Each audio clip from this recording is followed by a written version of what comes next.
I was wondering, was like for myself as a guitar maker and guitar repair person, those guitars, there are many guitars in the market every day, but I wonder what those guitars are going to uh, kind of end up going to. And yeah, then I was thinking, well, there's my lutherie community.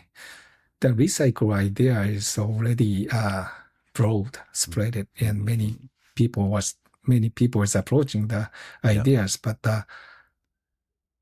those like abundant guitars and those guitars and the still playable, but it's kind of disappearing from the market. Where guitar going to? And maybe I may have ways to using those guitars to bring it a new life. Welcome to Life with Strings Attached. I'm your host, Jamie Gale. Today we're joined by Michihiro Matsuda, the legendary luthier of Matsuda guitars. Michihiro Matsuda has crafted some of the most innovative and inspiring guitars ever made. The principles of contemplation and reflection, so central to Japanese philosophy, are evident in every instrument he builds. I'm particularly drawn to his conceptual work, which distinguishes him from his peers and has been the subject of many wonderful conversations between us over the years, often leaving me both contemplative and slightly changed. I thoroughly enjoyed this conversation with Michihiro Matsuda, and I hope that you do as much as I did.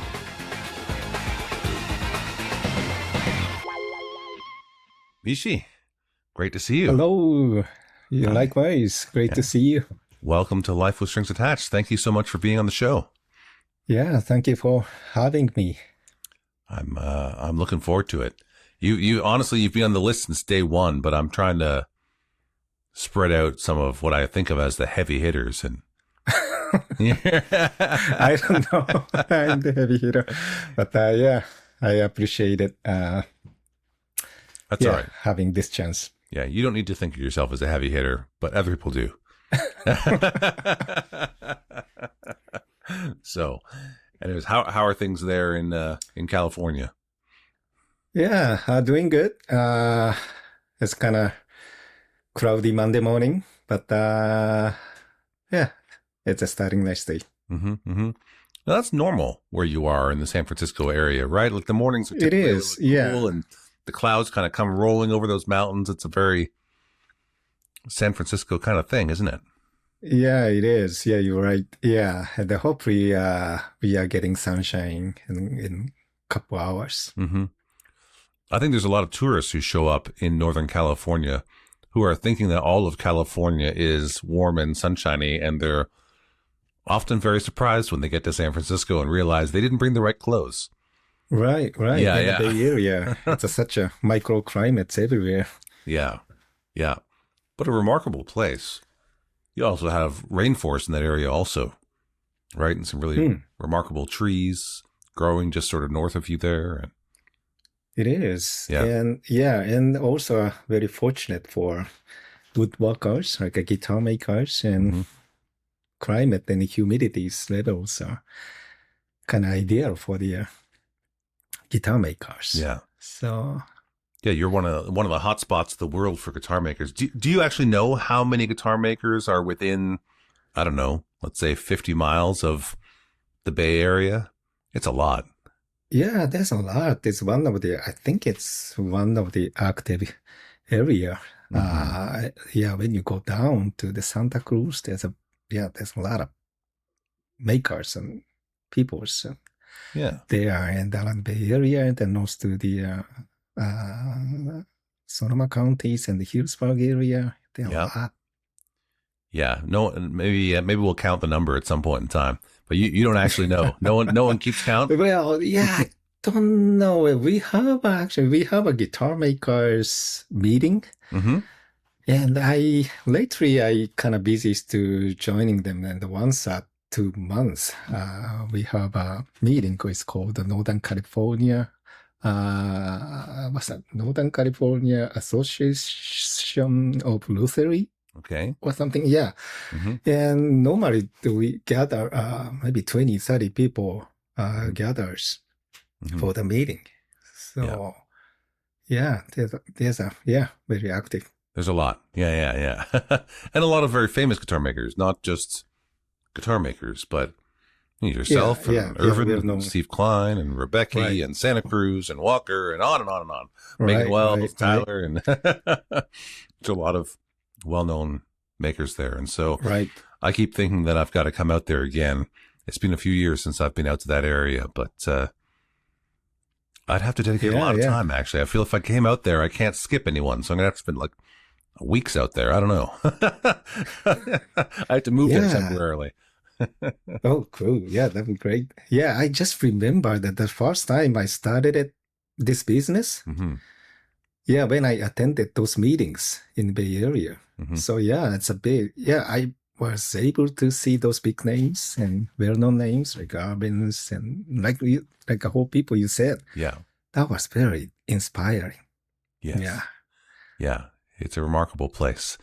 And, the nice thing is that you actually do get together too. I mean, I didn't know you had a bi-monthly meeting like that, but I certainly know that many of you visit each other and have lunch together and visit each other's shops and become friends and such. And that's, there's, other guitar makers who I speak to, very isolated.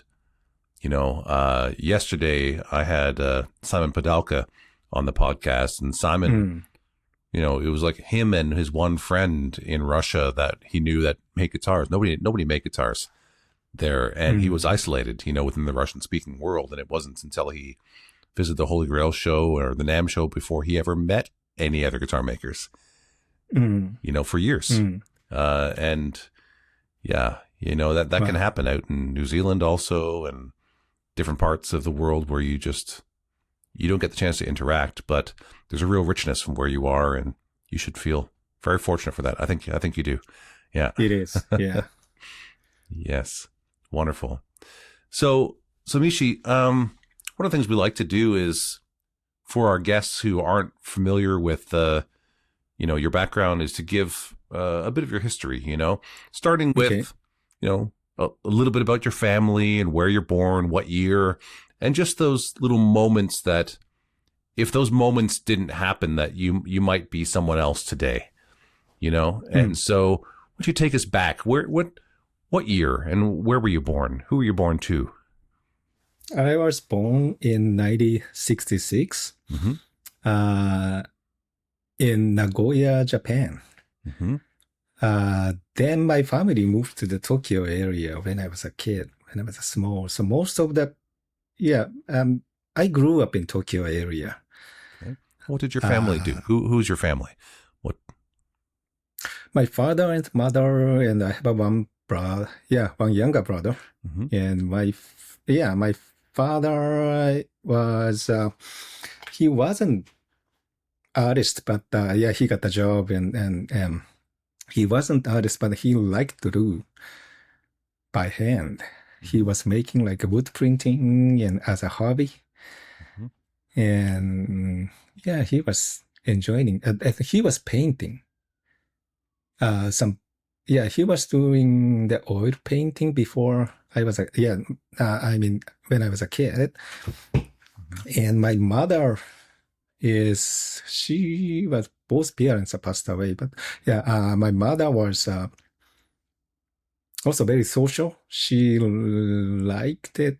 She was very social person. She has lots of friends, and she likes to do also. She was very active about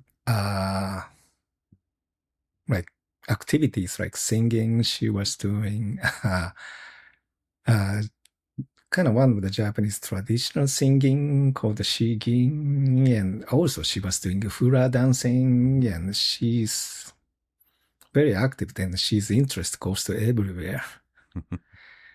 Yeah. Nice. And your brother, so it was a little bit younger than you. How much younger than my you? brother? He was, he is, he is 6 years old, younger than me. And they are, his family, he and his family is living in Tokyo area. And we have still good relations. And Yeah, when I was a kid, also he was playing guitar when he was young, and we didn't play guitar together. We didn't have a times to play guitar together because the 6 years differences, and I got my own friend, and he got his own friends, and but yeah, every time we visit in Tokyo area, we stop by their house, and they invite us, and very nice. yeah. Great. So, okay, so you're born in Nagoya and you moved to Tokyo. You're raised in Tokyo. What was life like for you? What did you do when you were in Tokyo? Well, yeah, after graduating college, and I got a job, like corporate type of job. And at that time in the Japanese economy it's still in the bubble. It's probably end of the bubble. Economic bubble, I mean, end of the economic bubble, but still the economy was good. So I got the decent. I was working for corporations, and I was playing guitars as a hobby. And I always liking doing something by hand, making something by hand.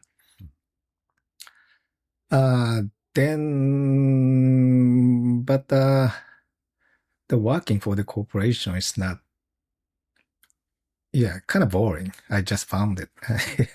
Soon I found it. Working for the corporation is boring. So that time I see some magazine article about guitar making. So I was fascinated reading it. I didn't know the guitars, somebody making guitar by hand. I thought most of the guitar, they are coming from the factories. But I just fascinated the story, and I was looking for, well, how can I do it by myself? And how can I make guitars? But that time, there was no internet. So I was, kind of asking people and sending letters, somebody, and I found that there's one school in Arizona, United States, Roberto Ben School. Then, I decided to move to the United States. Now, Michi, I may be imagining this, but I think you were somewhere unusual in Japan, weren't you, before you made this choice? Didn't you end up maybe in a ski area or something? Do I remember this correctly? Yeah. Well, before I started that job, corporate type job is, I get, the office was Sendai, in Sendai. Sendai is a north part of Japan. Yeah, it's kind of ski area and lots of snow in the winters. Yes. Right. You were far removed and working remotely at the time, yeah? Yeah, working remote. Now it's not because it wasn't. It was before the internet time. Remotely means, right. Yeah. No, I mean away from the city. You were in a rural area, countryside kind of mountain area, yeah? Right. Yes. But actually, I enjoy it. Being there, it's a good food and good sake, and I love skiing, and I got a good time over there. Yeah. How long were you there in the skiing area? About 5-6 years. That's a long time. That's a real life there. Yeah. Yeah. It's a beautiful place. Okay. All right. I thought that was an interesting part of your story, so I'm sorry if I want to put that into your story here. Well, no problem. That time, that was a great time. But every weekend I went to ski slopes, and also I got lots of time playing guitars. And And what do you mean by good sake area? I mean, I know what sake is, but how do you define the good stuff? Good stuff because that area has a good water. And they have also well known for producing the good rice. And good rice and good water. That's ingredients for the sake. Mm-hmm. So there's lots of great sake breweries over there. Mm-hmm. Okay.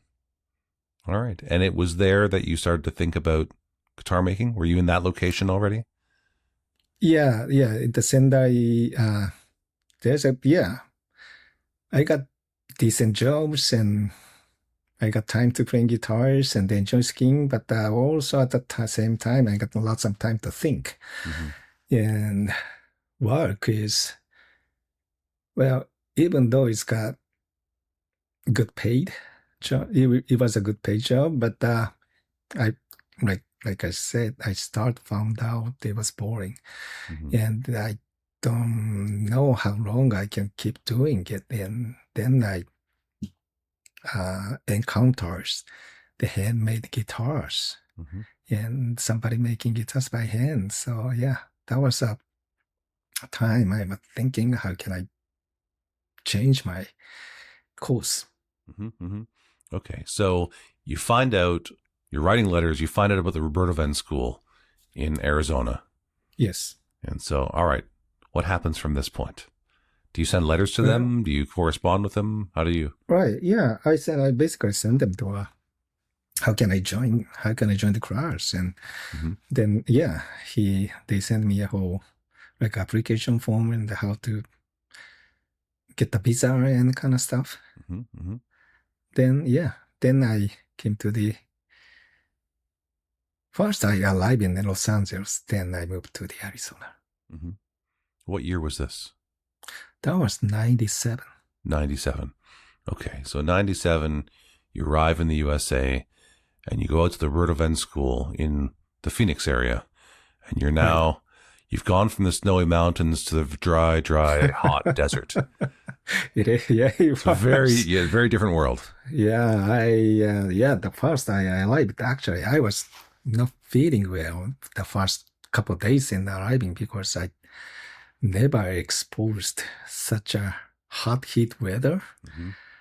Yeah, it's taught me, and the landscape it's a desert, Mm-hmm. so that very different landscapes. Yeah, Yeah. yeah,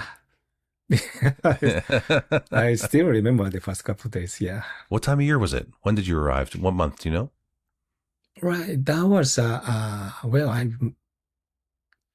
maybe like the course is the start. I think is September, so Yeah. September, so August, end of August. Yeah, Oh, maybe. Jesus. Yeah, it's a very yeah. If someone asked me to go to Phoenix in August, I'd be like, no, I don't think so. Do you have something going on later? January, maybe? Yeah, I think that time they got two courses a year. Uh-huh. So one course starts from like end of the summers to the like next spring, and well, I think yeah. Then there's another course and it starts from there on the spring and then finish at summertime. Yeah. Right. Yeah. Okay, so you're in the desert. You're very hot. You're experiencing a whole new world. And Yeah. so what happens next? Well, then at the school, that was a great introduction for me. Mm-hmm. Yeah, because that time I didn't know anything about the guitar making, and I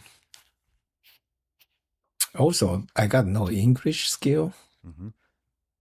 and but I just enjoy it being there and tries to start new things. Mm-hmm. And yeah, their course was great. Mm-hmm. They teach us many things from the beginnings, like beginning very introductive stuff to the very advanced Mm-hmm. things, right? For example, I didn't know how to change the bandsaw blades Mm-hmm. back then, and yeah, they also it's a hands-on like hands-on teaching stuff. And even though my English was limited, and they can show me how to do this by using hand and bodies, and yeah, so it was great great introduction, great experience. Then end of the course, end of the school, my idea was moving back to Japan and starting like maybe repair shops or starting like a small work studio or something. But end of the course, Ervin Somogyi, who is a well-known guitar maker in Bay Area, he was looking for apprenticeship, and he was asking school that you have any candidates or some student interested in coming to Bay Area and working for him. Then I thought it was a great opportunity, so I raised my hand and I came to Bay Area for apprenticing with Ervin. So how many apprentices did Ervin have already before you? I think there was a couple people was working for him before, but probably I'm at the same time around the same time as a Mario Beauregard. Me and Mario, there's another Japanese guy who name is Ken Oya.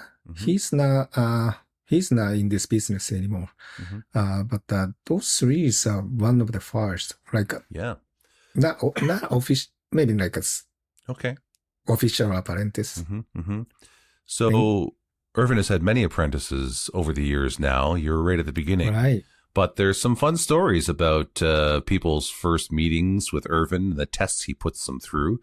What was your first meeting with Ervin Somogyi like? I want to know. Well, that time he just starting having like apprenticeship. So I didn't. It's a very flexible situation, and I didn't. There was like a couple of weeks. How do you call that? The trial period. Yeah, where he could say, no, this isn't going to work. Yeah, or you could. Yeah. That trial period, there's no testing or any skill check or anything. It was very flexible. At that time, I think he just started having somebody in his shop, so he doesn't have any plan. And he was also, what I did is having coffee together.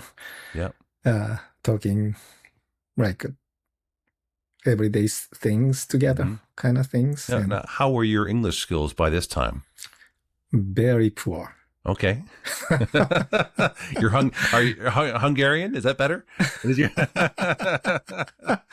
Yeah. So I've been sometime kind of we have laugh about it, and because he asked me to something, I have to think. First, I convert it to Japanese and tries to understand the meaning and to make a response, and takes Ervin said, when I ask you something, it took 10 minutes or 15 minutes to get the answers or something. But when I recall it, that was actually, for me, it's a great opportunity at his shop, because if I ask him, he explaining everything, what to do and why you are doing. But since I don't have a limited communication skill, what I did was observing him very closely and thinking myself why he's doing and what he's doing and how he's doing. So that the thinking time that's very important for me. It's kind of like old ways to do the apprenticeship. So many apprentices is actually seeing it and observing the master is doing and try to find out what that mean. Mm-hmm. And also in the guitar making, many process of doing is not by numbers or not by like formulas. And because every piece of wood is different, even though they are come from the same logs, like finding stiffness and like how, for example, how make a thickness, how thin that soundboard is going to be. Is it's more like you have to have experience and you have to feel and you have to touch and you have to tap, and it's not something, but for my case it's not something I can learn by reading books or watching the YouTubes. It's more like what he's doing. He's flexing something and he's tapping something, and I do the same way. And to me, it's very important.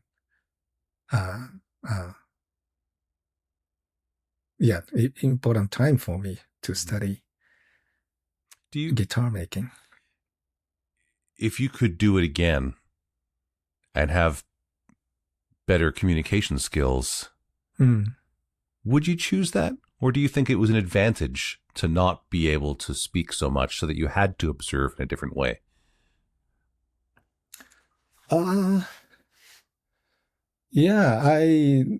Now I have a not perfect but better communication skill, I hope. Yeah, so maybe would have changed your education. Do you think it would have changed your education for better or worse by the time you got to Ervin? Excuse me, what's the question? So when you're with Ervin, you're talking about how you had to learn by observing and by contemplating, because you couldn't ask the questions in the same way. Right. And so sometimes someone's disadvantage can be a strength. It's the reason that you learned maybe a better way because you couldn't learn the normal way. So do you think that this was an advantage or a disadvantage for you? In the end, the result. Well, for me, it was an advantage for me. And it's a very different learning system, though. And when I see that standard learning system these days, and it's information is everywhere. You can, when you go to the YouTube and online, there's millions of sites and millions of informations and how to make guitars. But the learning with somebody experienced and with the time and enough time to think, good time to think yourself in your brain. I think that's very important. Yeah. And I think it's advantage. It's a slow process, though. It takes time. That's that's maybe, I don't know, it's fit to the society these days, because time is money these days, and every minute counts. Yeah. Now, did you come with that sort of idea? You know, we romanticize the Eastern world as being more wise and slower and willing to take more time. You know, I don't know if that's an example of what modern Japan is or not, but many Westerners think that way, that oh, they do it slow and right, and, you know, or were you, did you want to be slow and right, or were you like, hey, let's get this done?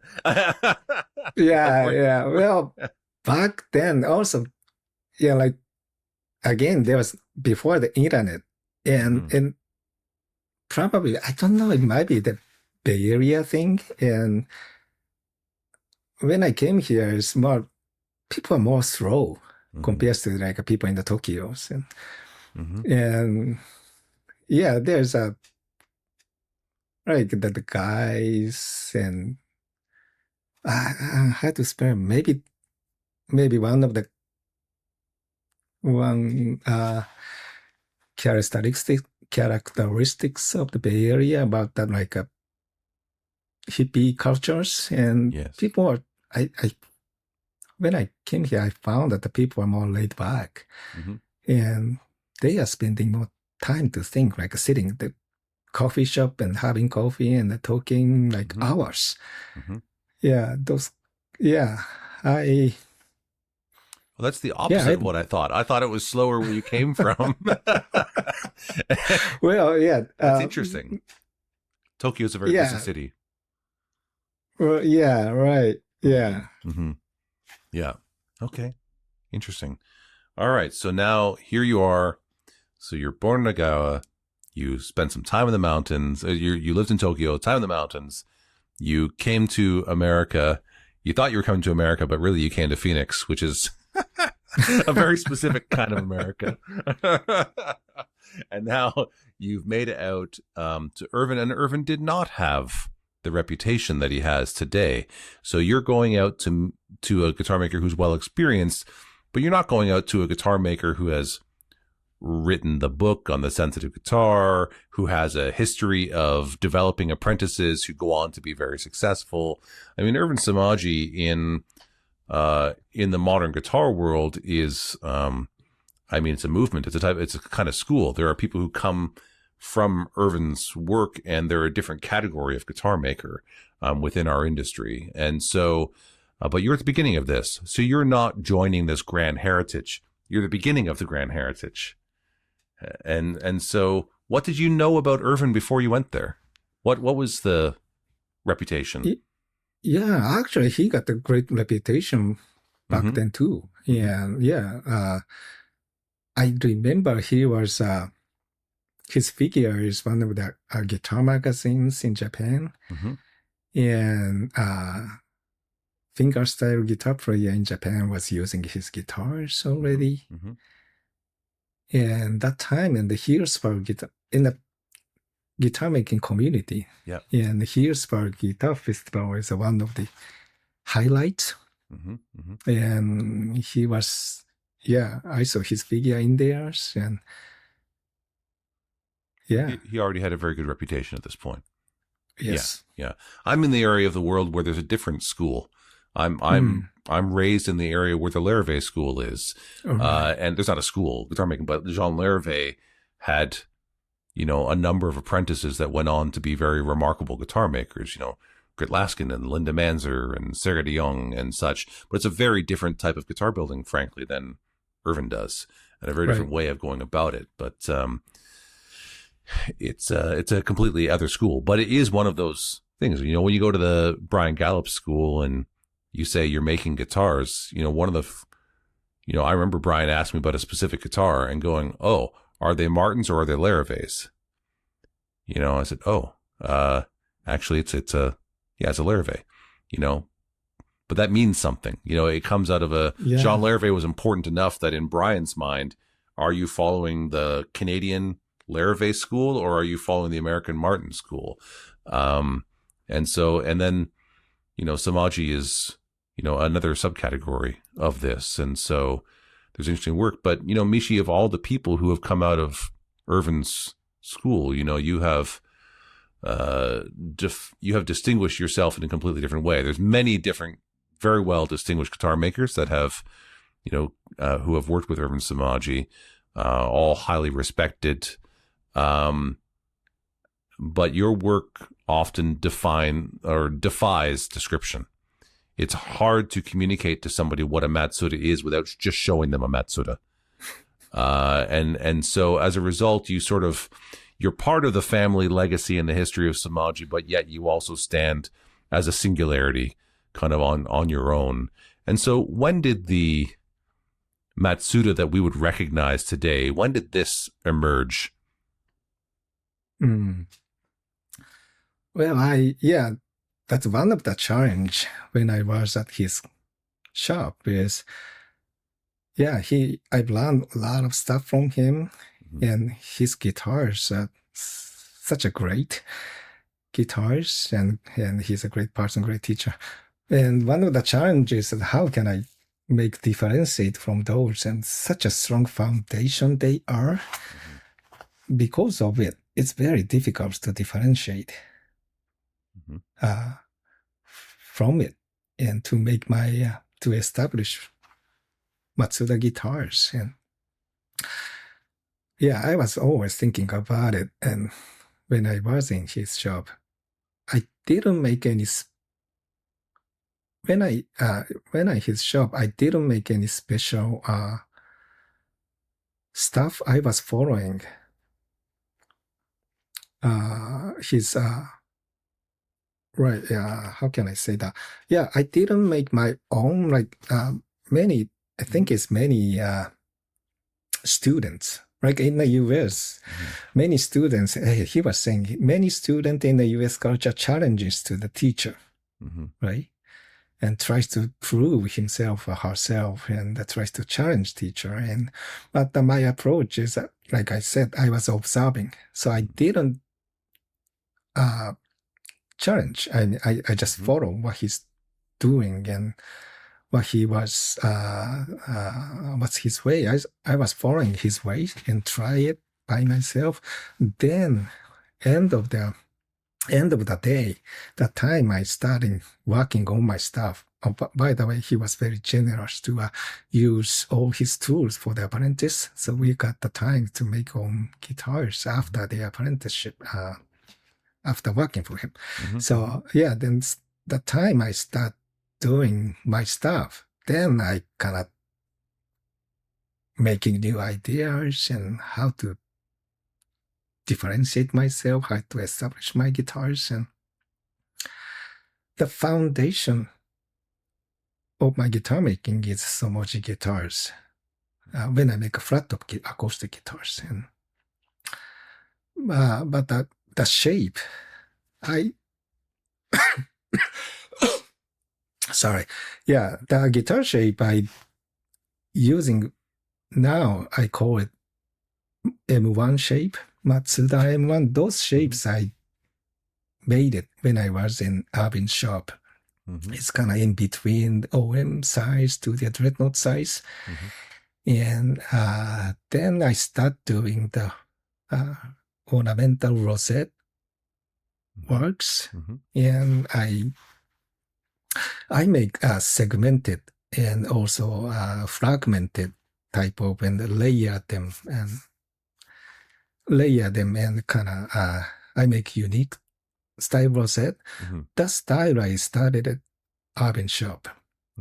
And the idea is, the basic idea actually come from the Ervin Somogyi segmented rosette.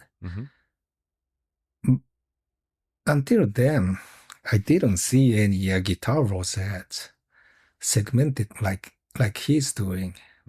Many guitars, like traditional, conventional guitars and classical guitars and like Martin guitars and lutherie guitars, they are like circle shape, continuous circle shape around the sound hole.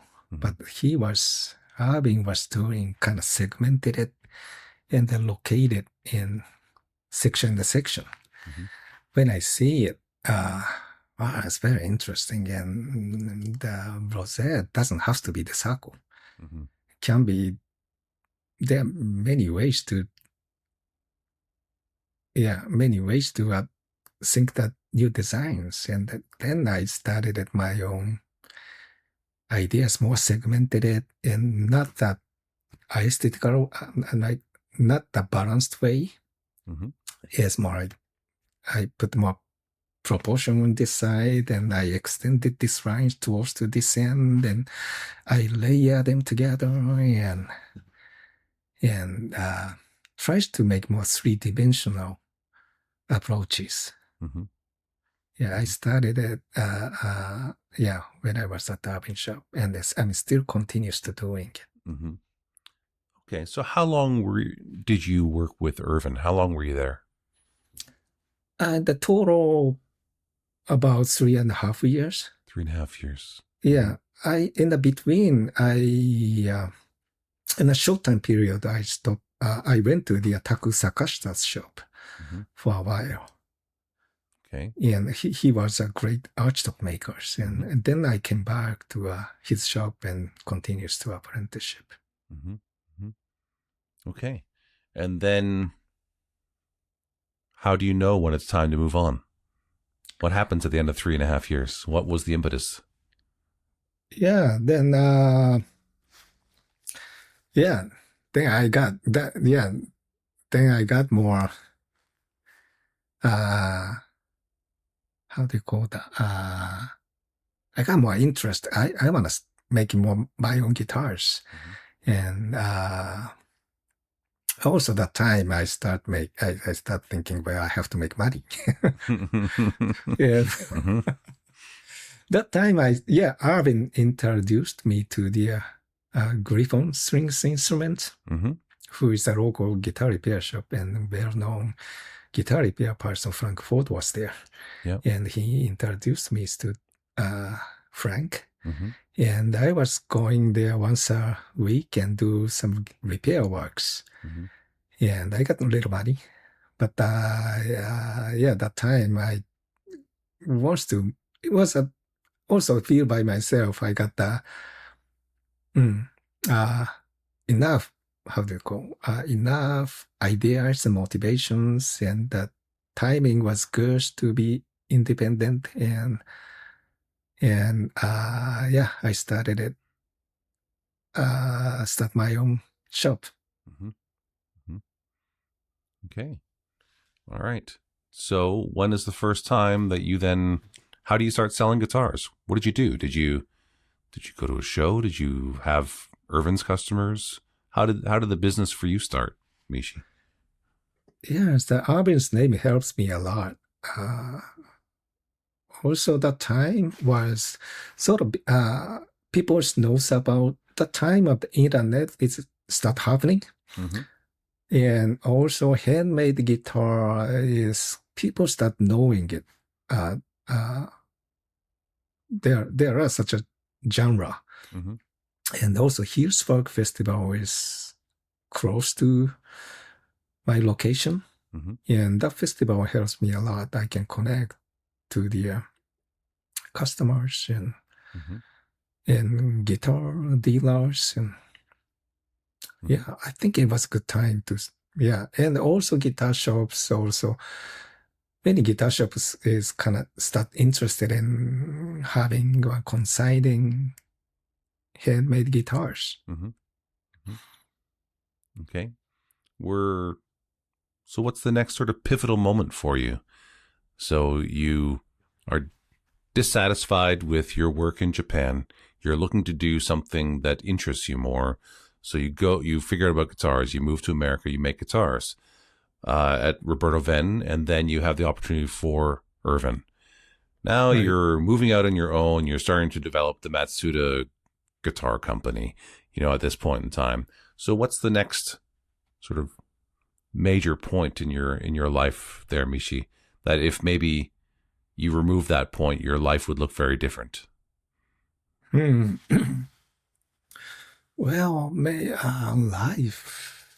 I'm kind of still, when I started my business, I didn't thinking not much about business. I just by myself and tries to make guitars and finish one guitars and get little money buying another tool, another tools, and maybe buying another chisels. And I just tries to, I don't have to, I just enjoying day by day to make guitars, and I didn't have that much money, but that was fine because I just by myself. I don't need any fancy stuff. Maybe after the big changes, since I have a family, I have a wife and kids, so I got responsibilities. But still, I'm enjoying. But motivation wise, in guitar making, I still the same way. I kind of following my heart, and I tries to not try. I kind of natural, not maybe not maybe it's a natural thing for me to think about new ideas and new approaches and try to guitars and try to make a new idea over my guitars and having fun. I'm still okay. Yeah. The first time I think I met you, I don't know because we've seen each other many places around the world, but I think I first met you at one of the Montreal guitar shows. Mm. And if I recall correctly, you had a small body guitar that you had used gunpowder to do a burnished finish on top of. Does that line up for you? Now, I wasn't doing what I'm doing today. You might not remember meeting me there at all. It was a very busy show, a large show. But I think that's where I first encountered you and talked with you about your guitar. Back in those days, I was showing guitars. I was working with Nick Huber and Jens Ritter and Teufel, Pagelli, these kinds of guitar makers. And so when I was at the Montreal Guitar Show, I was there with them. As a matter of fact, a number of years, one year, Jens Ritter, I think he was driving on an ATV through a winery, and the ATV hit a gopher hole, and he went flying off the ATV and broke his arm. And, and so he said, "Jamie, I can't come to the show. Can you stand at the table and do the work?" And so I was Jens Ritter one year, and the next year, Uli Teufel's mother-in-law passed away like 3 days before the show. And so the next year I was Uli Teufel. And so I and even my son, Zach, whom Nick Huber and Jens in other years would hire Zach to stand at the table when he was like 12 years old and talk about their guitars. He heard his dad talk about them all the time. And he actually knew surprisingly a lot. So I was just one of those people who was around the show working with other guitar makers. I wouldn't have been talking to you about coming to NAMM or the Boutique Guitar Showcase or anything at that point. It was long before that. Right. Yeah. Montreal show. I still remember that. That was great shows. And yeah. And that was also, I met you and also lots of European, the luthiers makers from Europe. And that was a very fresh inspiration for me. And I like the approaches, like you said, innovative luthiers. Yes. I think Jean-Yves Elquier was the first time I saw his work also. He had that crazy resophonic red, like Spider-Man red, with like 3 resonator cones and a harp sort of neck and such. Right. Really some remarkable stuff. And the Montreal Guitar Show, I think, really raised the bar for what a guitar show was. Don't get me wrong. There were other good shows, but the Montreal Guitar Show was done by a very wealthy guy who organized shows. He was part of the organization for the Montreal Jazz Festival and possibly Montreux. I don't remember that. But the point is, he was used to operating with a lot more money, frankly, than most guitar show organizations. And the venue was very nice, and they made sure that you guys had food and drinks, and they really raised the bar. As a matter of fact, the Holy Grail Guitar Show, another well-regarded show, it was the Europeans coming to that show going, "Man, we need a show like this one in Europe." And then they invented, the Holy Grail Guitar Show. But it was because they saw that there could be another quality of show that didn't exist yet. And so that was a very inspiring show. I agree. But, back to you and your work, the reason that I bring that up is because I didn't meet you where you had a guitar that looked something like Ervin's. I met you with a guitar that had, I think that guitar had a 6-in-line peg head on it also. With unusual tuners that maybe you had, they were roughly carved tuner buttons on there also that looked, maybe they were inspired by a traditional Japanese instrument, the type of tuner buttons. And the top had been blackened under gunpowder. I think you had a little video, I don't know how you showed it to me, on your phone maybe or something, of you with gunpowder, a leather mat, and a lighter. And you light it and all this smoke comes flying out from the edges of the leather mat. Like, whoa, holy shit, look at that. You did that? Yeah, that's that guitar. I'm still experimenting with it, scorching top, and that original idea is like like you said, come from the Japanese traditional instruments called the koto. Yes. It's a wooden harp, Mm-hmm. but that body is made out of like softwood. They call the kiri in Japanese, but it's come with the softwood. And since there's a so primitive instrument in the old traditional instruments, no finish back then, so they are just scorching the face top to stabilizing the wood and protecting the surface. So when I saw it, I thought maybe I can try it in the guitars, and I want to try it in guitars soundboard. But first I tried it. They don't use the gunpowders, of course. Right. They use a more traditional method and a hot iron, the way they do the outside beams and such. Yeah, yeah. Right, hot irons and other way. I tried to kind of do the same way and get a little torch and irons but it was too. I didn't control it. The scorching is too aggressive. I tried to burners and a couple other ways, but it's kind of difficult to control it. Then I found out, hey, I'm living in the United States and maybe I can get the gunpowder. Also, I saw that there are a few like an artist, contemporary artist, using the gunpowders to make like a figurative pictures. Yes. So for large scale, right? Like he does it on the ground. Right. So, yeah, it's remarkable. Yes. Yeah, amazing.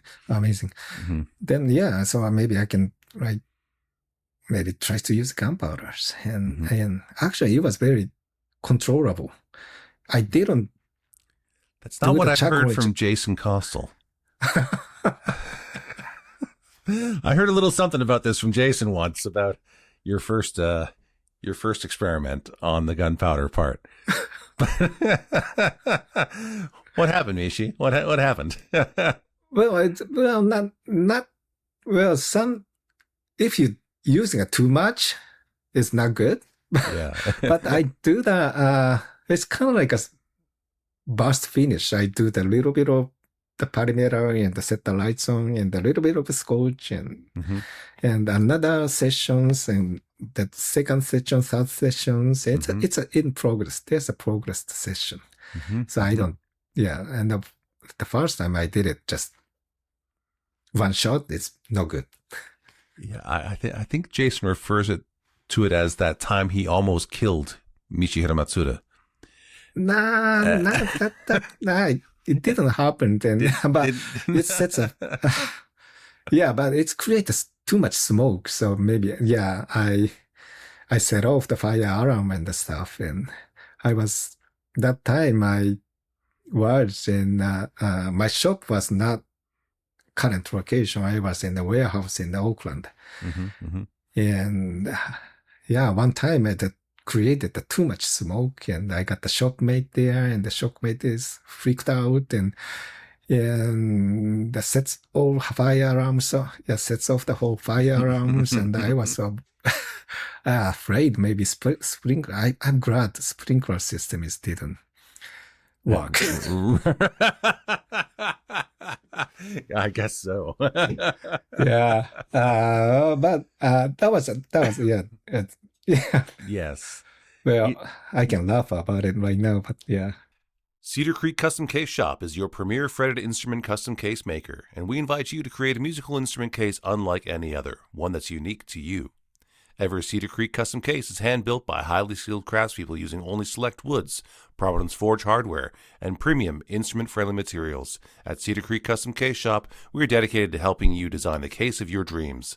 Find out more at cedarcreekcases.com. Are you serious about the business of guitar? Then you need to join us on Patreon. We're building a future where guitar makers are able to live prosperous lives, making instruments that inspire the musical experience, which helps to create a more beautiful world. Where others who are passionate about the guitar can thrive, those who help in the promotion and resale, trade shows, writing of books and articles are supported as a valuable part of the community. A community where we explore with curiosity and encourage those around us in their endeavors. With a community effort, we can accomplish far more than we can individually. So let's be serious about your guitar business and join us on Patreon. That's patreon.com/Jamie Gale Music. We are better together, so let's do this together. I love where we've been, and I'm excited about where we're going. You know, I have two experiences around this that I really remember. So a few years later, we're both in Berlin at the Holy Grail Guitar Show that I was talking about. And you were giving a talk on some of your guitars. And I was standing at the back of the room. You had a presentation, a projector. You saw pictures up there. And you were talking about the gunpowder, but you gave a bit of the history of gunpowder also. And if I'm recalling this correctly, you said that the gunpowder actually existed for many, many years as a medicine in Eastern culture, long before they realized its explosive power. Am I remembering that correctly? Yeah, probably that's come from the some video I found, and there's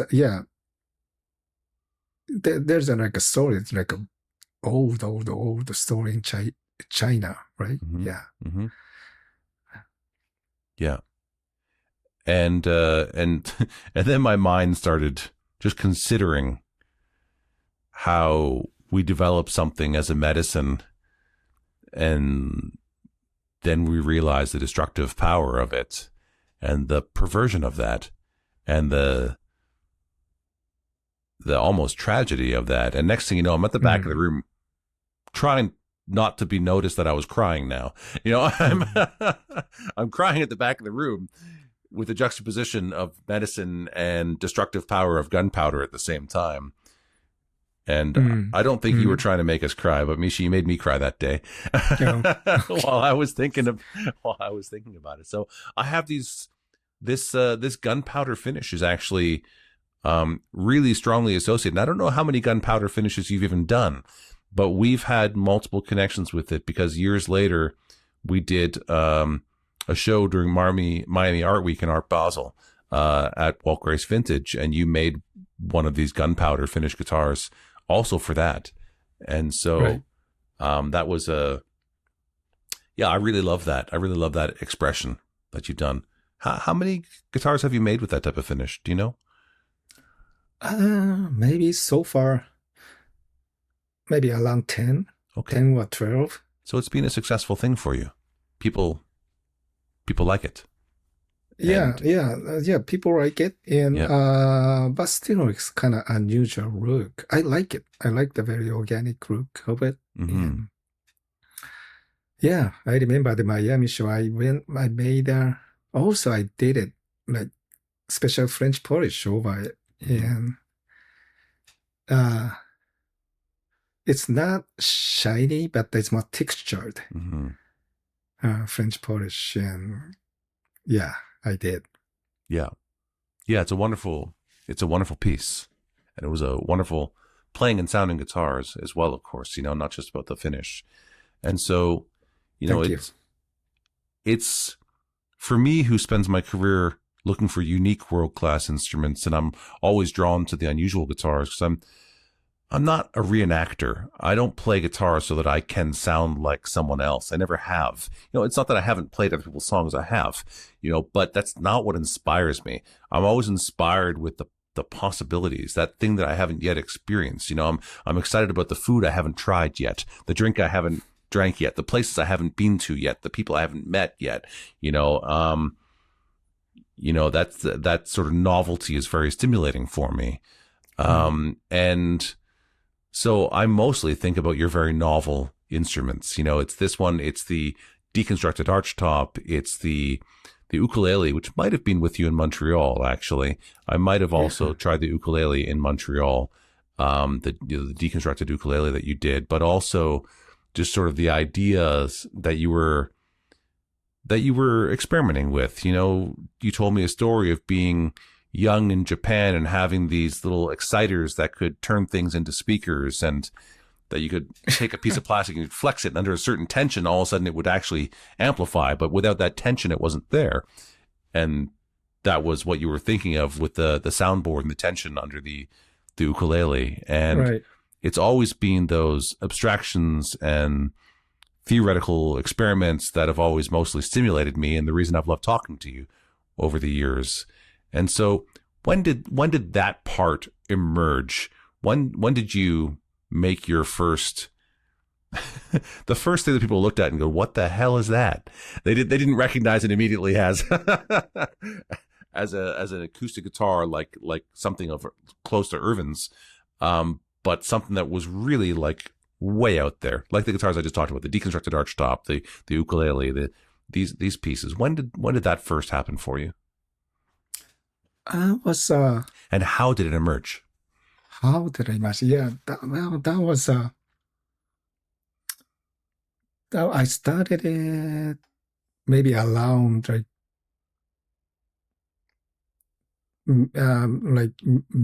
middle of around year 2000, and not like around 2000.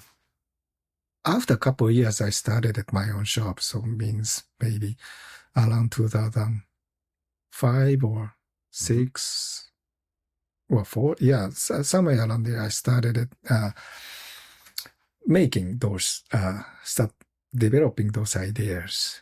Yeah. Well, to me, it's kind of natural.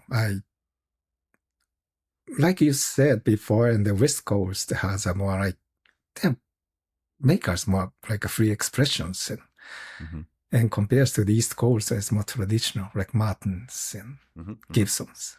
Yeah. But here is like Ervin, so also Steve Krines and Harry Fleischman Harry Fleischman. Yeah. They more like in a good way. It's depart from the traditions and kind of exploring his own ideas. So to me, when I sing those, kind of exposing those people around me, it's kind of, for me, it's natural to, well, I don't have to follow Martin's tradition, although I respect them a lot. And and that was a good part. I was kind of away from this, your answer, but working at the Gryphon as a repair person, that was a great opportunity to kind of expose those traditional, conventional instruments, and I can learn. And I've learned many, many things from those great instruments, vintage instruments. And so it's a good balance, and learn from the histories, learn from the tradition, also exposing like upcoming stuff and expressing by myself. That's a good balance for me, is to be in Bay Area. And back to your question. This deconstructions guitars, and the first I made the ukulele. Then the idea I was having that piece of wood, and just a soundboard, no soundbox, and adding the little bending tension to it, and set the strings on, and I was experimenting how the sound comes out of it. And it was then I made a couple of ukuleles, and it was interesting sound. It's very projective. But since there's no sound box, the sound is very harsh. And maybe some ears maybe too harsh, and kind of lack of the richness of the sound, kind of exposure to the not front to the player side. But I thought maybe then I start adding pickups, because also the volume of the instrument, this acoustic volume, is kind of small. And I was setting up the pickups. Then I start thinking maybe for the acoustic, electrified acoustic sound was good. So I was thinking maybe I can develop these ideas to guitars. then I start making deconstruction guitars. And the ukulele, the first ukulele, first couple ukuleles it's very simple. It's a pure rectangular soundboard. Mm-hmm. And first I kind of follow the golden ratio. Mm-hmm. And but actually golden ratio is the two kind of formulated individually. So I kind of modified it a little bit, and also location and sound bridges, I used the golden ratio formula at the first, but kind of it didn't work well. Mm-hmm. So I changed that a little bit, and those try and error was happening during the ukulele making. And the two guitars, to make it two guitars, the guitar strings tension is more greater than ukulele strings. So I added more like arch. Well, ukulele has only two-dimensional arch, but for guitars version, I created a more three-dimensional arching. And but the idea was the same, and no sound box. And just a soundboard. Mm-hmm. Mm-hmm. I think I'm still developing the idea for guitars. Yeah. We've had this instrument, the first deconstructed archtop, on tour with us in the Petite Guitar Showcase. So I've had a chance to share that guitar, and I think we took it all over the world. I think we even took it to Europe. And so I've been in 25 cities, maybe 8 or 12 countries with it over a couple of continents, exposed it to a lot of different types of people in a lot of different marketplaces. And it's a wonderful instrument. It has a very interesting sound to it. It's hard to describe, but it has a very interesting mid-range sort of focus in the sound, which is quite pleasing. And I did have a chance to have a few people who demonstrated the guitar. I think you'll see Nathaniel Murphy from Chicago Music Exchange demonstrated that guitar. And he was really quite taken aback by it. You know, you don't know what to expect with it, but it's an inspiring musical instrument.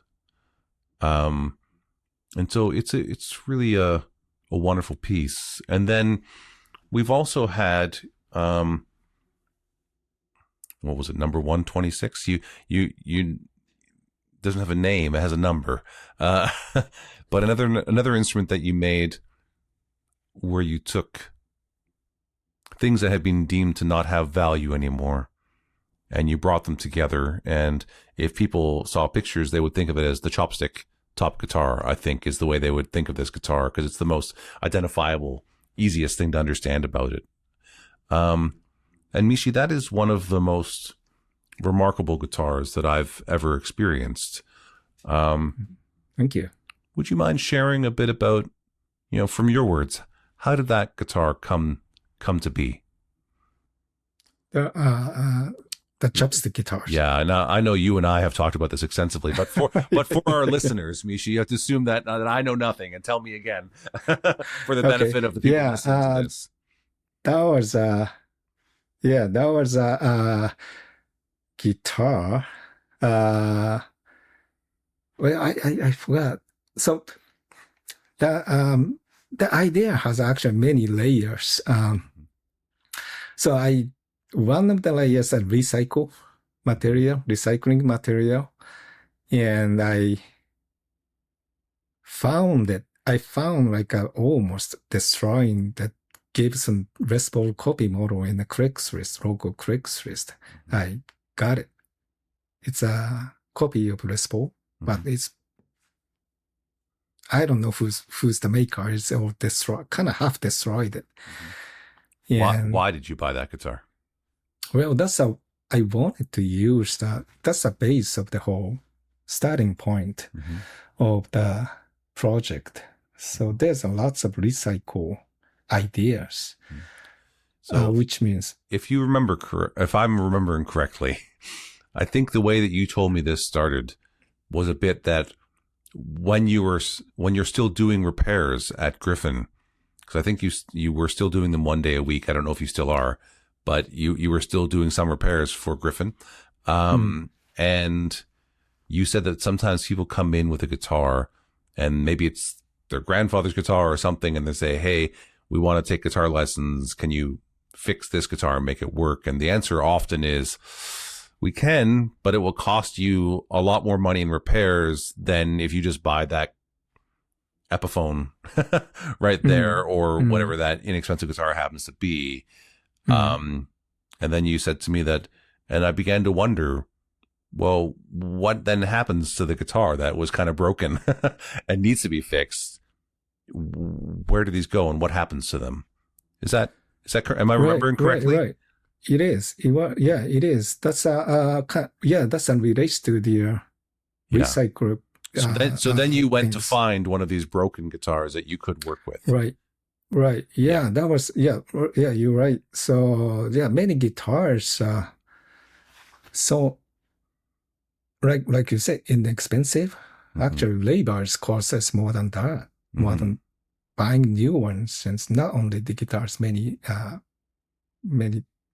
products is kind of like that these days. And I was wondering, was like for myself as a guitar maker and guitar repair person, those guitars, there are many guitars in the market every day, but I wonder what those guitars are going to kind of end up going to end.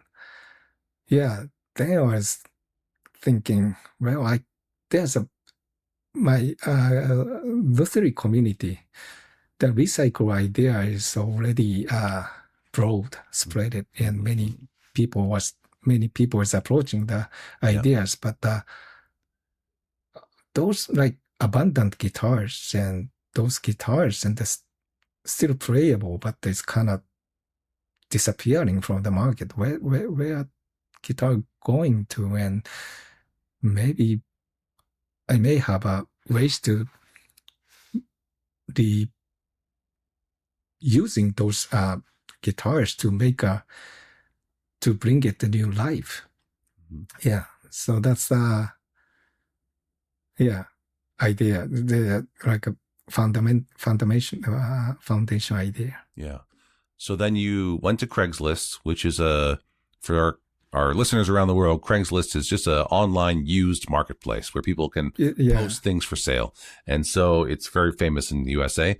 And so you go to Craigslist and you find yourself a broken copy of a Les Paul. Yeah. I found a copy broken Les Paul that, I thought, I found it. I found the guitar is abandoned.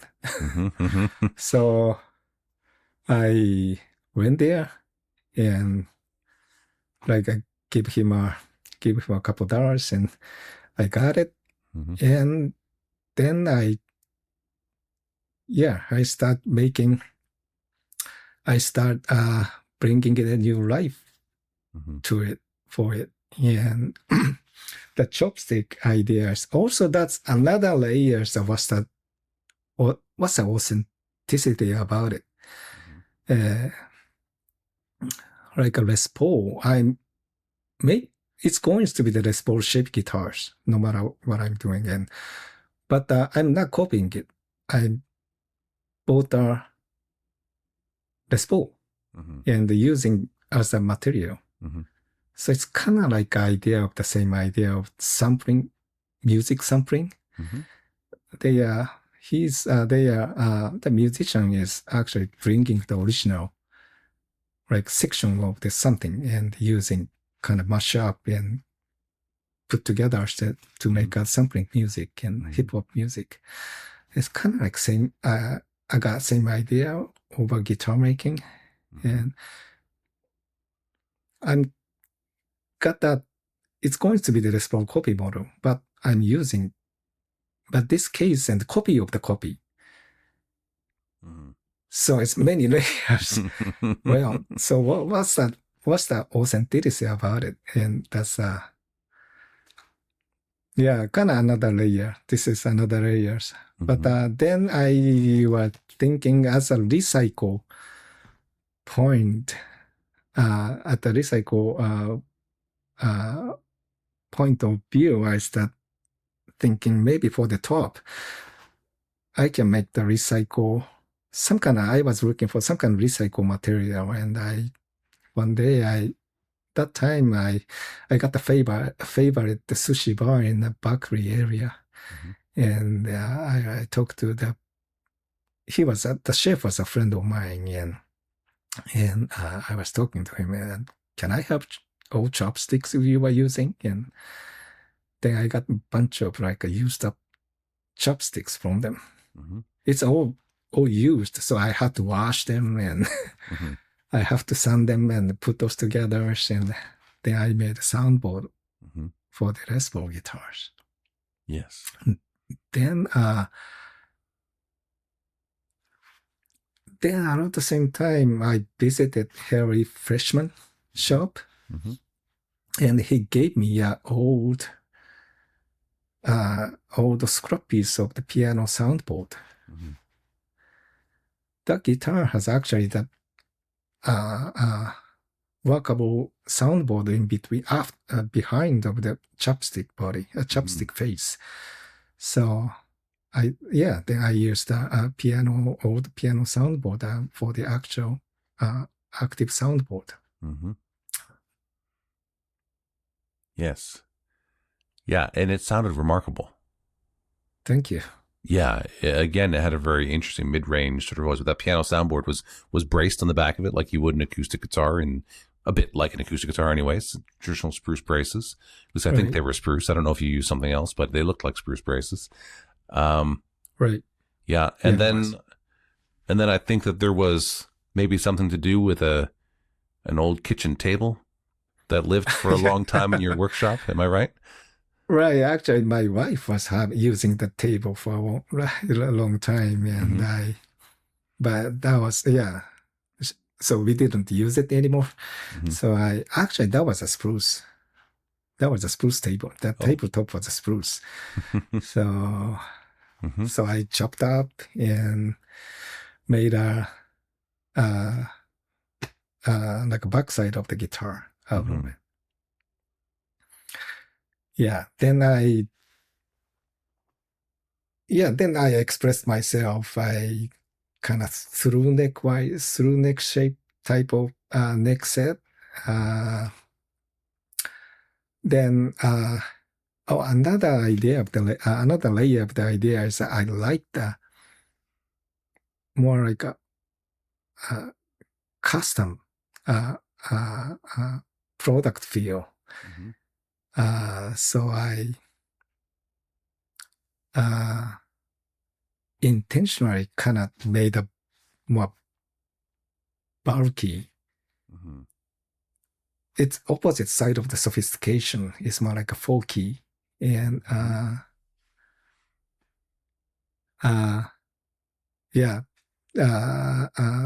do I call it? Kind of folky, custom, DIY kind of type of approaches. It looks, something like the like Renaissance mechanics that that Leonardo da Vinci might have done, where they didn't have the fine materials that we have today, where we can make things very light and thin and strong, and so they were kind of overbuilt to a certain extent, and overbuilt. That's right. That's it. Yeah. So I try to opposite way of the sophistication. Like these days, many products and come from like, let's say iPhones or something is clean and very sophisticated, but also there's another approaches I'm seeing every day in the US, and more like a DIY, fostered by DIY cultures, and people making something by hand, and sometimes it's like doesn't care about the practicality, and it's more like we can make it, and if it works, that's okay, kind of way of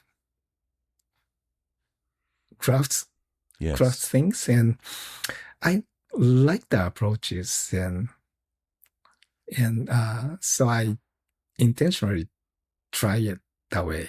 Mm-hmm. Mm-hmm.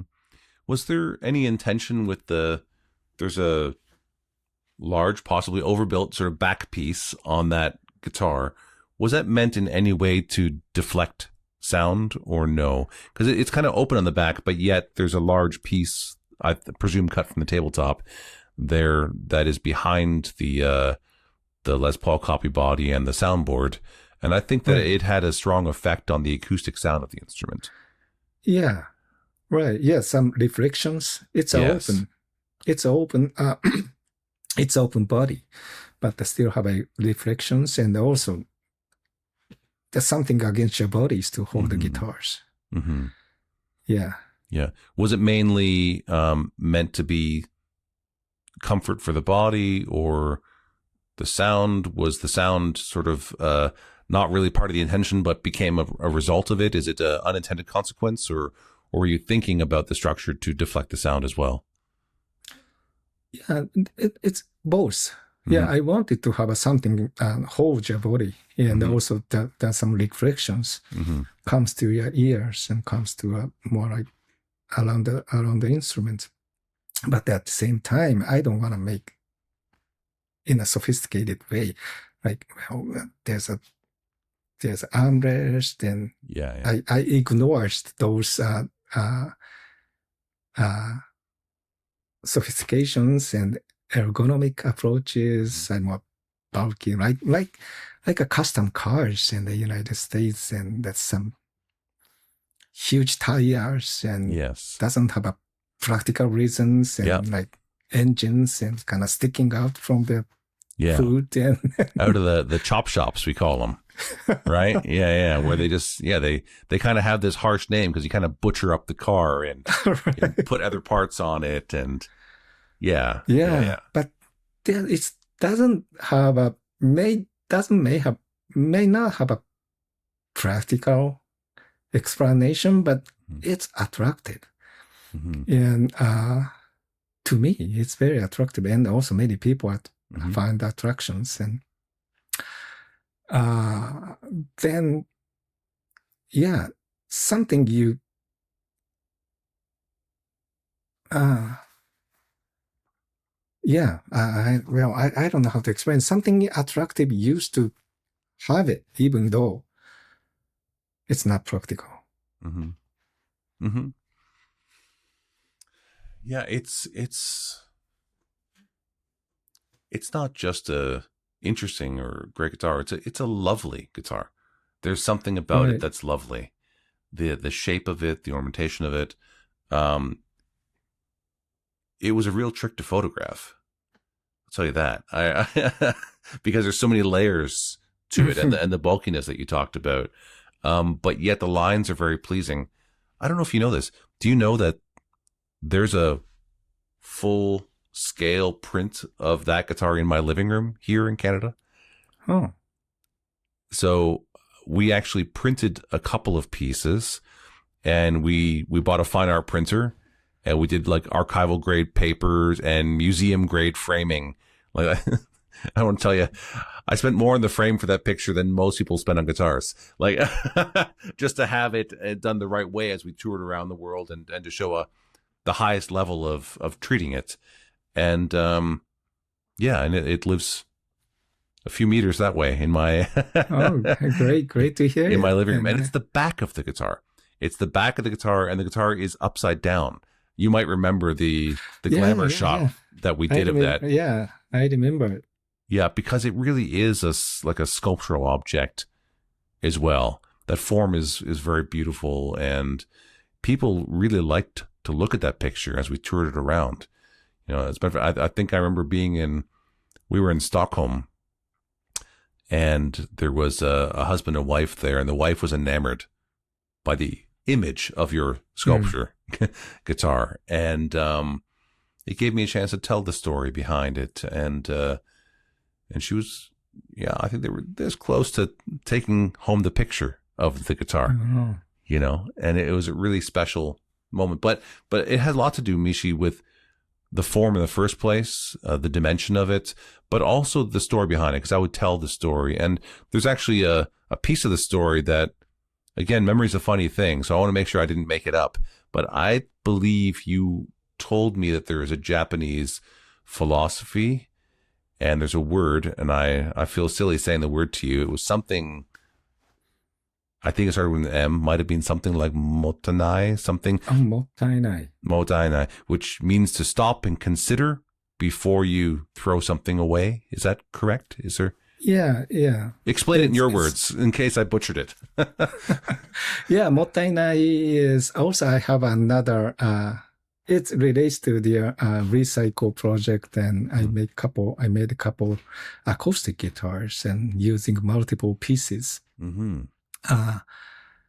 Which is all cut off pieces and leftover pieces in my shop, and put those together and made acoustic guitars. Mottainai is it's a Japanese word, and basically the same.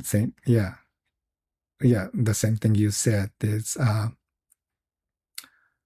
don't waste things, and basically don't waste things, and you made. It's a very everyday word we use in Japanese. And let's say if my kid don't eat something left over, maybe he left over a little piece of apple or something, and I say, well, mottainai, I can eat it. Or, well, mottainai, I can leave it in the refrigerator. But don't waste things, and maybe you can find the use of it later. So that's come from the concept. So I collected and I kept it all cut off pieces and leftover pieces, and I put those together basically. And the back and side and all necks is come from the multiple pieces, multiple species. And to do this, I also ignore all of the like a conventional way of making. The center is the soundboard is not book matched. It's a couple pieces together. The back is the same way, and the sides are same way. But then, I didn't use any hardwood for the soundboard.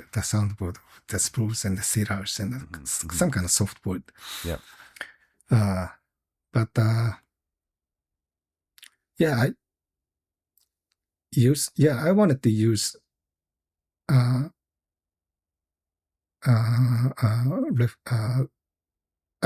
was thinking sustainability, and also I was thinking sort of diversity and the inclusions. And in a traditional way, the top has to be book matched spruce or cedars. And the sides and back must be a rosewood, hardwood, and neck is like mahogany or maple or something. It's all single pieces. And but how about adding diversity to it? I believe diversities make a great cultures in general. So how about bringing those, mixing up and make a guitars. And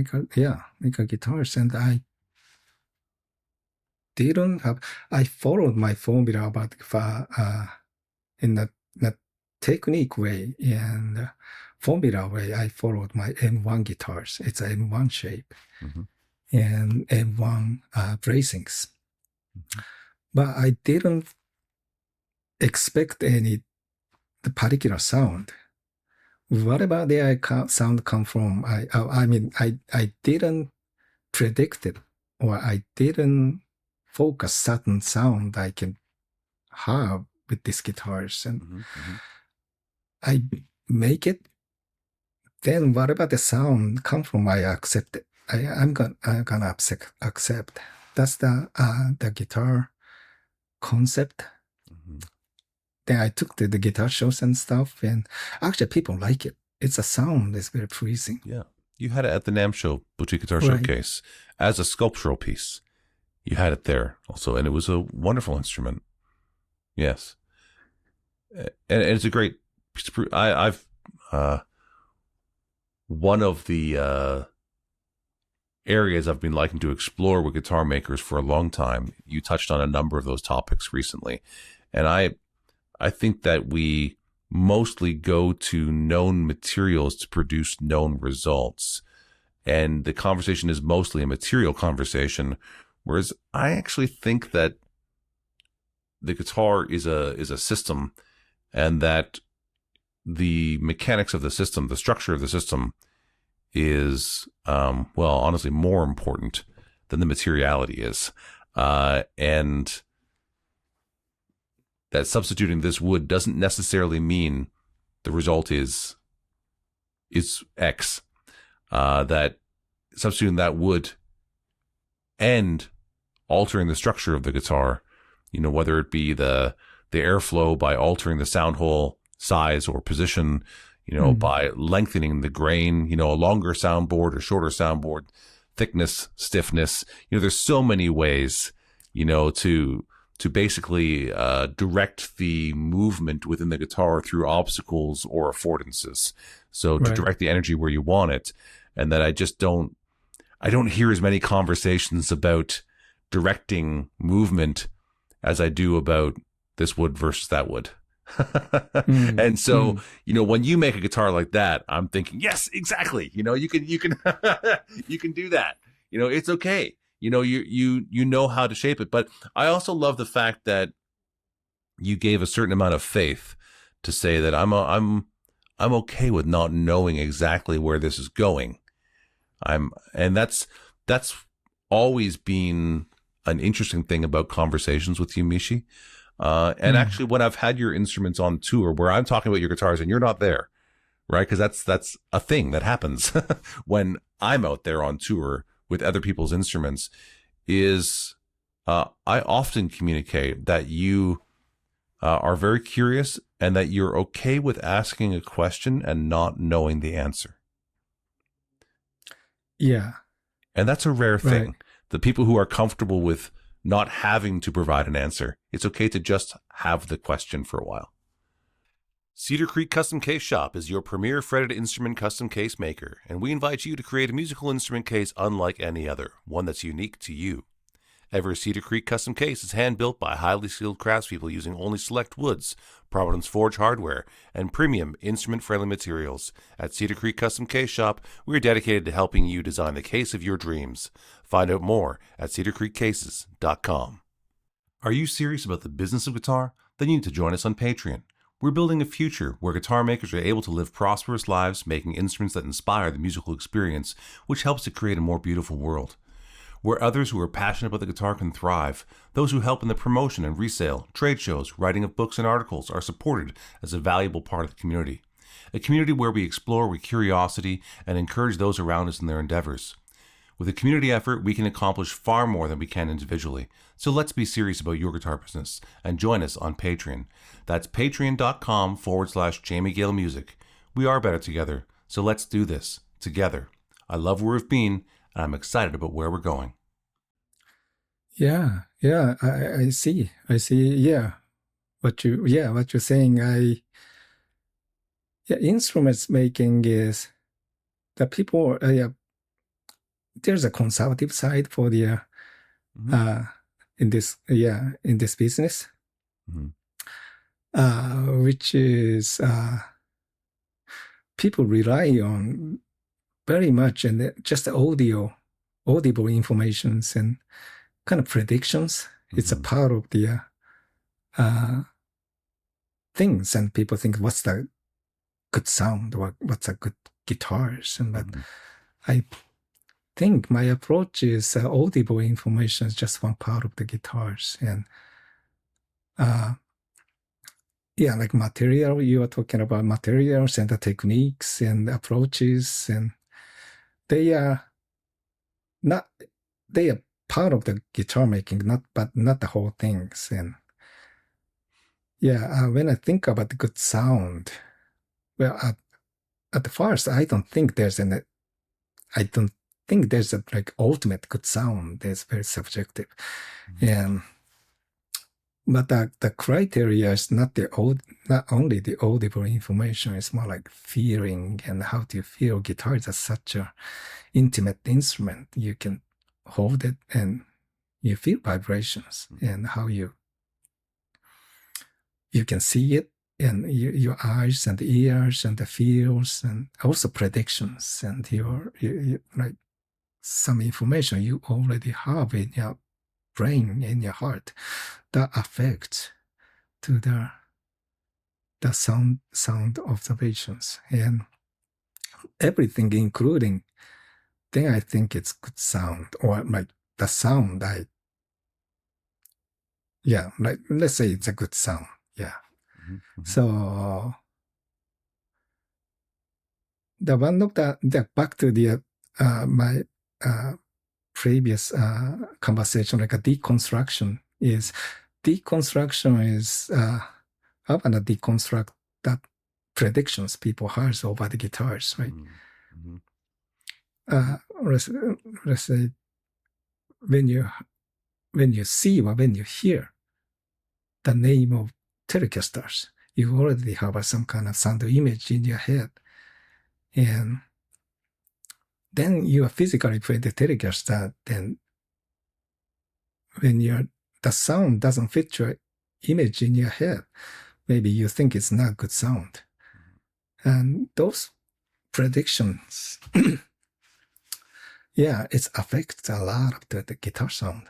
And the name of the name of the deconstruction is actually, I want to deconstruct those predictions. That's one of the idea. Yeah, it's great. It's one of the great challenges for the work that I've done for decades is, to curate is not just to work in a museum and put things on display. To curate is to care for the object, but also to care for the experience, care for the space. And so, I really struggled with actually calling myself a curator at one point in time until I read the actual definition and realized, oh no, that's what I do. I do care for the objects, the space, the experience, all of those things.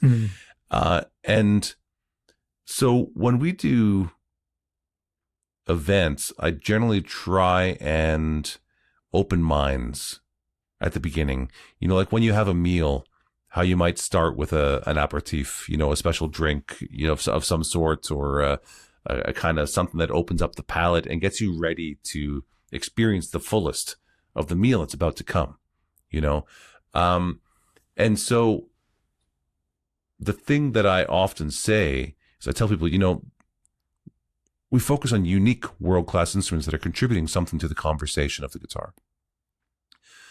What does that mean, contribute something to the conversation of the guitar? It means that even if you look around the room and you see a guitar that you think, oh, I know what that is, you're probably missing something. So be curious. Be curious and pick it up. And you might look at a guitar and say, well, who's going to play that? And at first that's a bit affronting, but you realize ultimately they actually have no picture in their head of who plays that guitar, in what environment, what kind of music is expected to be played when you pick up that guitar. That, when you, as you said, when you see a Telecaster, you might be imagining Jerry Reed, you might be imagining Keith Richards, you might even be imagining John Five, but you have an image as to what you're supposed to do with that. When you see someone pull out a ES 175 or an L5 on a gig, you're like, oh, I guess we're about to hear some jazz. You have an expectation as to what's going to happen with that. And if they don't play jazz in that L5, you'll be very surprised. And I'd be very stimulated. But most people, the point is, they look at something and there's a narrative that's around that object. And they have that preconception, that idea. And so I say, if you see a guitar and you think, well, who's going to play that? Well, the thing is, every guitar had that at some point in time. And there were guitars that were made, the Les Paul's a great example. It was made for the jazz market. It's a shrunken down L5. They tried to sell it to jazz players, and the jazz players said, it doesn't sound like a jazz guitar. It doesn't feel like a jazz guitar. it doesn't play like a jazz guitar, it's not a jazz guitar. Because that's the expectation of it. So, but if we back that up and say, well, how do we arrive there? You say, well, okay. So the jazz guitar was also not a good flat top guitar, and it was not a good classical guitar. The instruments that came before it, and someone picked it up and said, "Oh, I can't play Segovia on this or whatever I happened to play before that, right? So it sounds weird if I play that stuff."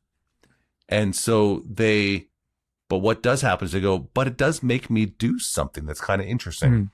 And then you say, well, what does it make me do? And you explore it, and new inspiration comes, and new styles come, new music comes, and new genres get developed. When enough of that good new inspiration, new music gets developed and accepted within a culture, then you have a body of work, and then you have a book of songs. We literally call it the jazz book, or we have a hymnal at a church, the songs that you all know together and you sing them together. But that has to start somewhere. So if you look at an instrument and say, well, who's going to play that? I don't know what you're supposed to do with that. Well, pick it up. There may be a whole new genre of music. There may be a cultural revolution behind that guitar, because the Les Paul was a failed jazz guitar. The humbucker, nobody really wanted a humbucker. We wanted no hum, but we didn't want a different sound than overdrove amplifiers. Nobody wanted distortion, but the Marshall was supposed to be an affordable Fender. If you judge it by the fact that it was supposed to be an affordable Fender for kids in the UK, well, it doesn't sound at all like a Fender. So it's a failure in design. But you take those 3 failures in design, and we have the sound of rock music. There's no Jimmy Page, there's no Led Zeppelin, there's no Randy Rhoads, there's no Slash without the failure of the humbucker, the Les Paul, and the Marshall. And so it takes somebody who's open enough to experiment, to sort of say, well, I don't know what that does, but I'm willing to give it a try. Let's see. Maybe we'll have an experience that's really inspiring. Yeah.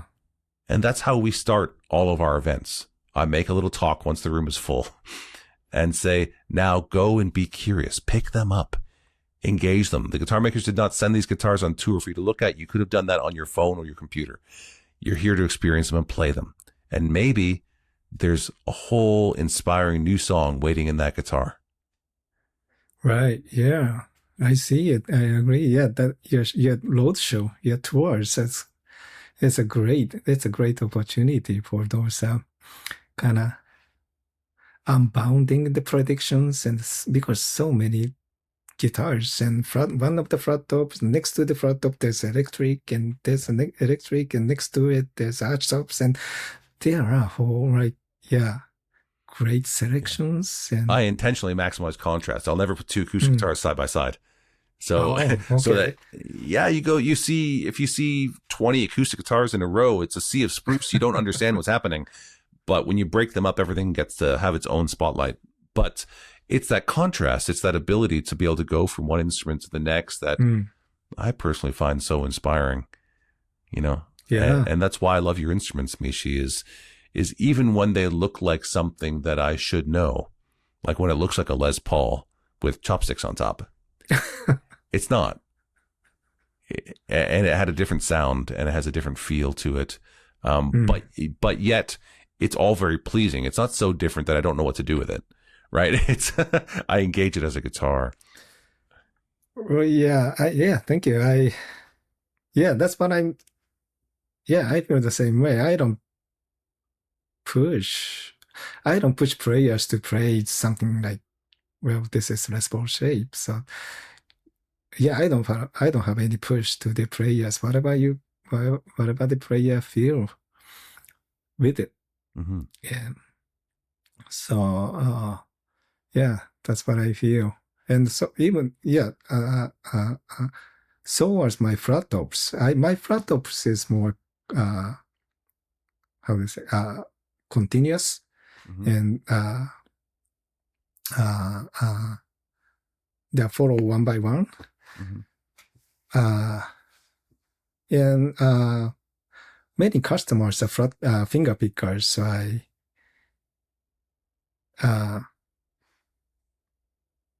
talk about it and the customers and